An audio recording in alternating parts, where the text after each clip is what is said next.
Hey guys, this is Sean with The Verge, and what I have here is the Samsung Galaxy S6 Edge Plus.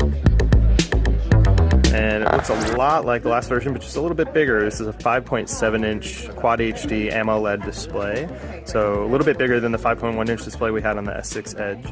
But otherwise, everything here, hardware-wise, looks exactly the same. We have a 16-megapixel camera on the back and a 5-megapixel camera on the front.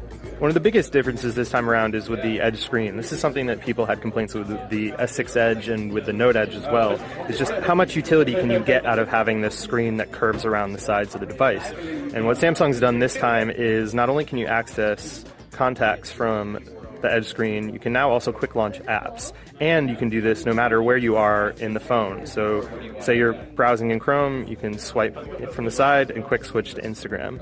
Since we've got a bigger device, if it's uncomfortable to reach all the way up to swipe, now you can actually move the position of the Edge screen, quick launcher, and access it from top to bottom or anywhere in the middle. And one of the other new things in the software is the ability to live broadcast to YouTube. This is going to be available on the S6 Edge Plus as well as the Galaxy Note 5.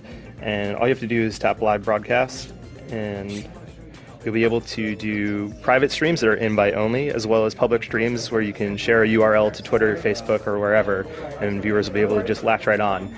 It can go up to 1080p and 60 frames a second, and use both the front and the back cameras. Now, overall, this thing doesn't feel that much different in the hand than the S6 Edge, even though the screen is a little bit bigger. Now, Samsung's going to make this available on August 21st in 32 gig and 64 gig variants. For more, check out TheVerge.com.